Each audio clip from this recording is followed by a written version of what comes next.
This should be everyone's goal, to someday be able to live from the income of your personal resources. Now, how many resources you need, right, depends on how you want to live. But if you wish to live modestly, it doesn't take all that many resources over a fairly brief period of time to have enough resources to live modestly. If you wish to live more lavishly, of course, you need to accumulate more resources. But that's my view of financial independence, so that you can live from the income of your resources. Now, here's what else that does. Now you can choose the work you do. Now you can choose to work or not work. Now you can work not because you have to, but because you want to. When we talk to kids about financial independence, we say, do what you have to as quick as you can so you can do what you want to as long as you can. Next key phrase. Economics is major. Everybody should major in economics because it's such a vital part of your life. A paycheck is so vital because, first of all, it provides for you and the family's survival. Second, it provides for the opportunity of success. Some people feel we shouldn't spend that much time talking about money, but we really should. Someone says, well, you know, money is the root of all evil. Not true. Here's what it really says. The love of money is the root of all evil. And I'm sure everyone here has dispensed with the idea of falling in love with money because that serves no purpose. Here's what's noble, what money can do. The projects it can support. The relief from debt it can create. Building a financial wall around your family nothing can get through. So economics is major. The key, of course, is what you do with it. If you earn a lot, you should give a lot. Key phrase from antiquity, here's what it says. If you've been given much, now much is required. If you've been given great responsibility, much is required. If you've been given much wealth, now much is required. Everyone has to solve this about the money to go for. Should you go for the money? Should you go for success? You should earn as much as you possibly can in the reasonable time devoted to economics, job, business. Reasonable time devoted to economics, job, business, future, enterprise. With that enterprise and with that job, the key is to earn as much as you possibly can as you balance your life with everything else. Not at the sacrifice of your friendships, not at the sacrifice of values, not at the sacrifice of integrity, not at the sacrifice of wiping out other values in your life, but within balance of everything. Go as far as you can, earn as much as you can, share as much as you can. Jot this question down. Is it possible in America to multiply your income by 10? Kids would be fascinated with this question. Is it possible to multiply your income by 10? And the answer is, of course, yes. Could you repeat that after me? Yes, of course. That helps to emphasize it. That's called exclamation point. And kids with wide eyes will say, is that right? Can you start at the bottom and someday multiply your income by 10? The answer is, of course, of course, of course. Now, if you multiplied it by 10, can you think of anybody that makes $500 an hour? I'm telling you, the Beverly Hills lawyers where I live make at least $500 an hour. Now we've multiplied income by 10 again. Would it be possible to multiply your income by 10 and then multiply it by 10 again? Now, see, that's a little weak. I'm trying to make you believers. To those that believe, here's what Scripture says. All things are possible. There isn't anything that's impossible. The most incredible things are possible to believers. Not hopers. Not hopers. Believers. Wow. $500 an hour. Would it be possible to multiply your income by 10 again? Of course. $5,000 an hour? What do you suppose I get paid? I'm telling you, it's possible to multiply your income by 10 and then by 10 and then by 10. I lecture with Norman Schwarzkopf, the old general. Guess what he gets paid for his speech? $65,000 for 1 hour. 65,000, not 5,000, right? 65,000. I had lunch with Colin Powell, and I was on that speaking panel for one of those multi-speaker seminars. And I think he got paid like $70,000. It's a fun lunch with somebody that gets paid $75,000 for an hour. Unbelievable. Now, the person that's on up here, right, like Bill Gates and, who knows who else here, that makes $68 million in 1 year. We say, well, is that legitimate to pay someone $68 million in 1 year? And the answer is, of course.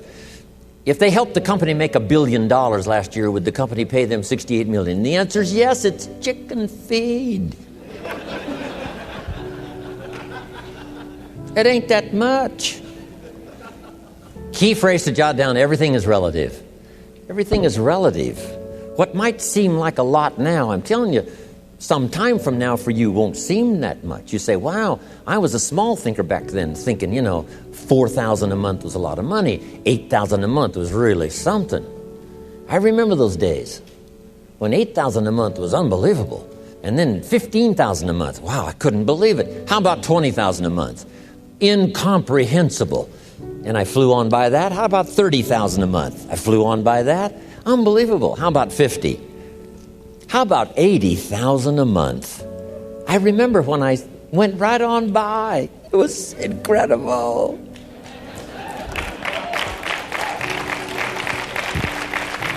Getting paid by the week. I remember when it was, right, 20,000 a week and then 30,000 a week. How about $40,000 a week? How much property will they let you own? As much as you want, all you want and all you wish. Here's the country you live in. All you want and all you wish. That's about as good as we can make it. Next, here's the philosophy of the rich and the philosophy of the poor.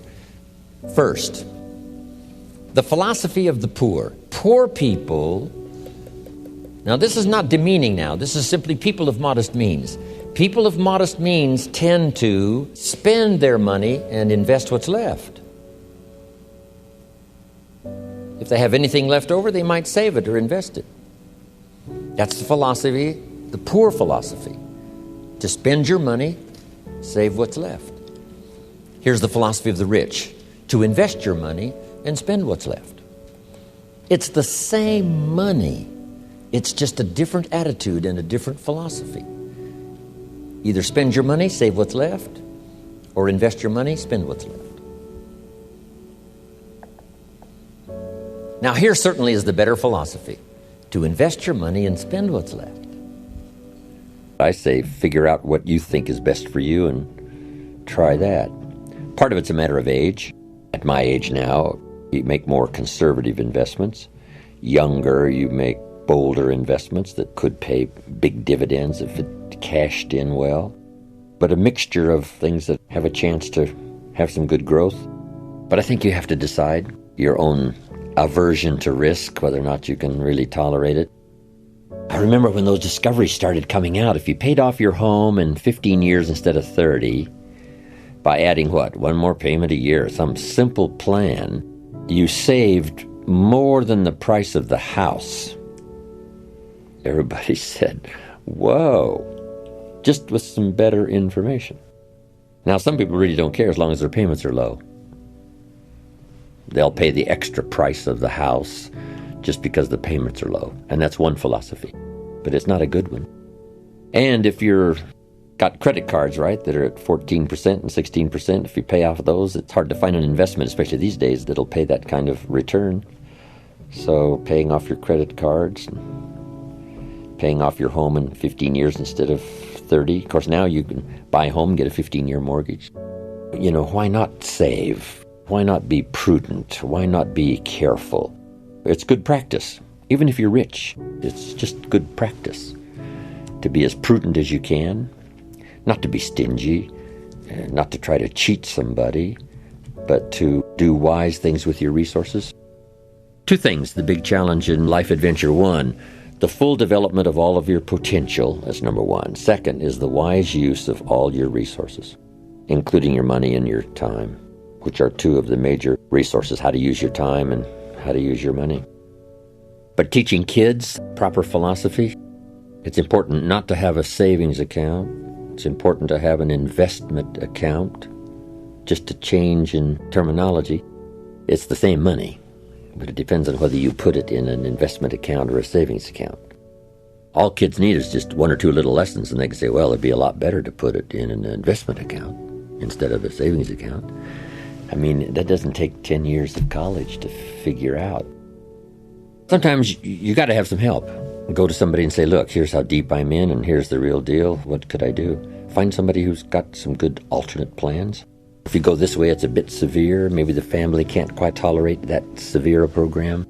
For the future, here's one a little better, but it'll just take a little longer. Because there's nothing more exhilarating, really, in terms of self-worth and self-esteem than just getting started. At least I'm not in reverse anymore. Who was it that said that if you're in a hole, stop digging, right? At least stop where you are and see if you can't now build a ladder, the best one you can design at the moment, with some help. But I think if it's a matter of finances and if you're overwhelmed and you've gotten in trouble with credit cards and all, I'd find somebody who knows some pretty good strategy for getting out of it. They've even got some programs, right, that'll hold off the collection people, not to go bankrupt, but just to give you, if they're convinced that you've gotten a new plan, rather than push you into bankruptcy, there's some places you can go that'll help you sort of rearrange your whole portfolio and start digging your way out. And it's surprising, once you start making progress, you get excited about it. The numbers don't have to be huge and big, as long as you're making progress. Let's talk now about what to do with the dollar, especially for teenagers and for kids. This is really important, because this is one of the best places to start when you're like 15 years old, mid-teens. This is a great place, what to do with the dollar. Now, here's the tendency on attitude, because attitude determines so much of our lives. What difference does it make if a child has $1 when you ask what should he do with it? It's only a child and it's only $1. But see, here's where it all begins. Your financial journey begins with what you do with the first $1.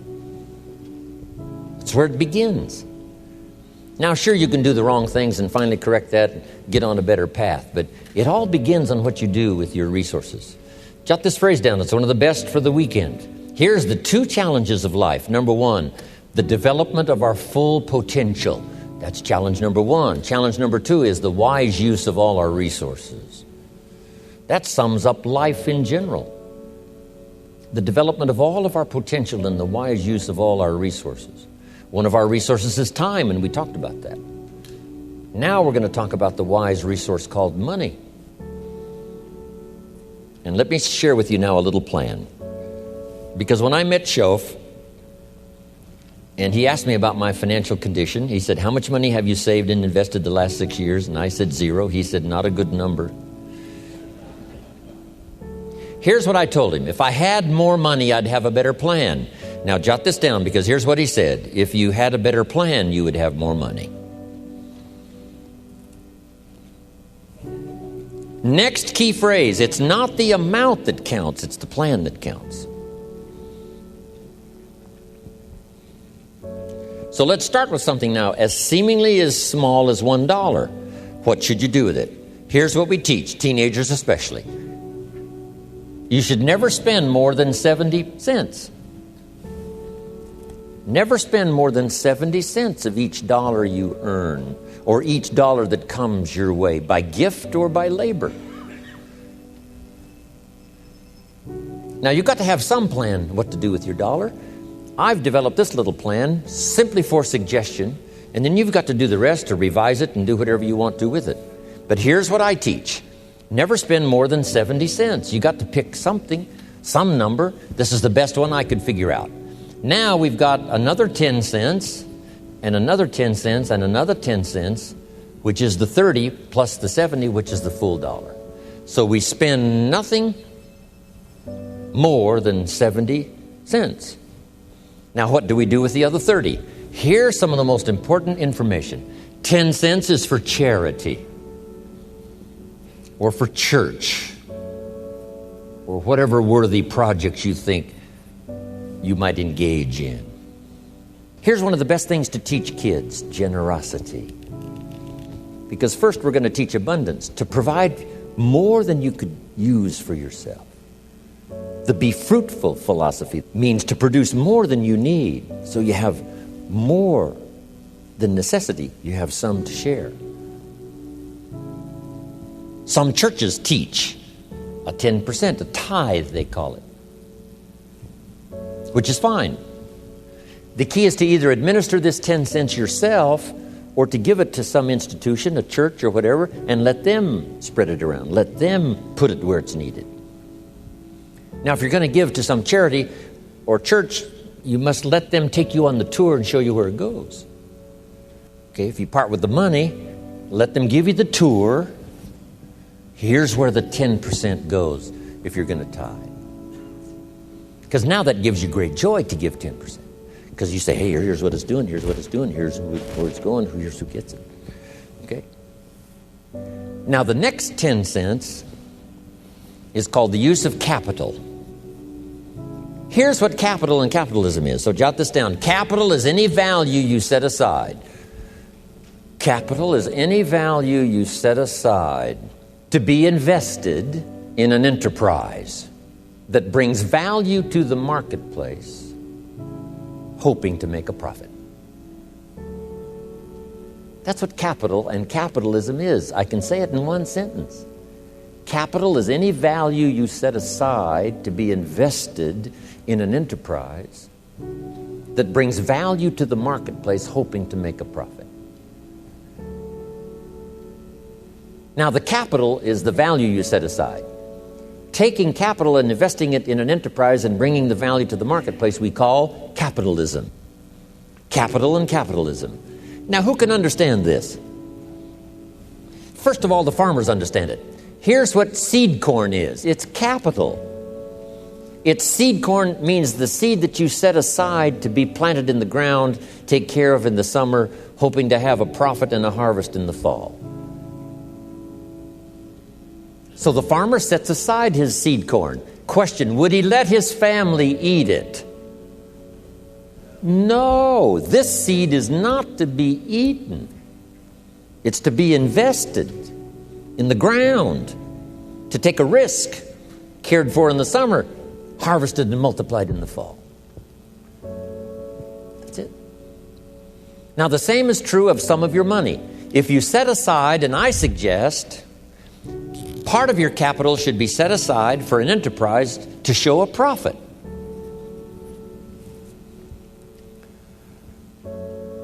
And we can teach kids the early fundamentals of capitalism. Now, once the kid has $1 profit, now what should he do with the dollar? This is the formula that I've come up with, what to do with that dollar. Don't spend more than 70 cents, 10 cents for church or charity, 10 cents to invest back into your business so that someday you can buy more than one bottle and get it a little cheaper so that when you sell it, you make a little more money. Now, here's the other 10 cents. It's 10 cents that you invest and let someone else use it. This is called active capital, where you actually engage in the enterprise that makes a profit. Now, another 10 cents is for passive capital, where you let someone use this 10 cents out of every dollar. You put it in a bank that pays interest. They use it and they pay you for the use of this money. That's called passive capital. So we've got active capital and passive capital. Maybe you invest this in a stock eventually if you have enough money, and the stock pays you dividends, and also there may be an increase in the value of the stock. So this is the little formula I come up with: 70, 10, 10, and 10. It's very simple. And kids can figure it out, kids can understand it. Enterprises that kids can be involved in starting early. Now, when you first start, if you're an adult now, you may be in such bad shape financially that you couldn't do the 70, 10, 10, and 10. If you're in real bad shape, you may have to do the 97, 1, 1, and 1. Because it may take this to pay your bills if you haven't had a good plan up until now. But jot this down now. It's not the amount that counts, it's the plan that counts. So let's say you were in such poor financial shape, you had to start 97, 1 for charity, 1%, another 1% for active capital, another 1% for passive. Now here's the key. To get these numbers starting up and get this number starting down. If you will actually do this, you can't believe how exciting it is to watch the numbers change. A lady in Mexico the other day said, I heard your plan 10 years ago. I followed it. She said, I'm now a millionaire. I own 2 different properties because you also said don't buy the second car until you've bought the second house. It's not cars that make you rich. It's real estate that makes you rich. She said, I'm now about to buy the 3rd house, so I'm now giving myself the luxury of buying the 3rd car. Simple little ideas. And she said, I followed the 70, 10, 10, and 10, taught it to other people. They're following it and getting great results. One thing I didn't know when I was growing up and found out at age 25, that you could work both on your living and your fortune at the same time if you had a good plan. Don't just work on your living, work on your fortune. Work on becoming financially independent. Financial independence is the ability to live from the income of your personally invested resources. And the day you can finally do that, what's exciting about that is that now you can work for joy and not for necessity. And strangely enough, you probably work a lot harder for joy than you do for necessity. I have a unique friend. He started an enterprise, and by the time he had it up and running about 2.5, 3 years, he didn't have to work anymore the rest of his life. So now he's financially independent. But then he created a vast fortune, that next 20 years of his life, simply because he was working for joy and not for necessity. So get to that position as quick as you can. So I'm now teaching. Work both on your living and your fortune. The reason for earning a living is to make a fortune, not necessarily from your living, but from what you earn, invested wisely. I talked to a lady the other day. She said, Mr. Rohn, I'm in real estate. I said, wonderful. How many properties do you own? She said, no.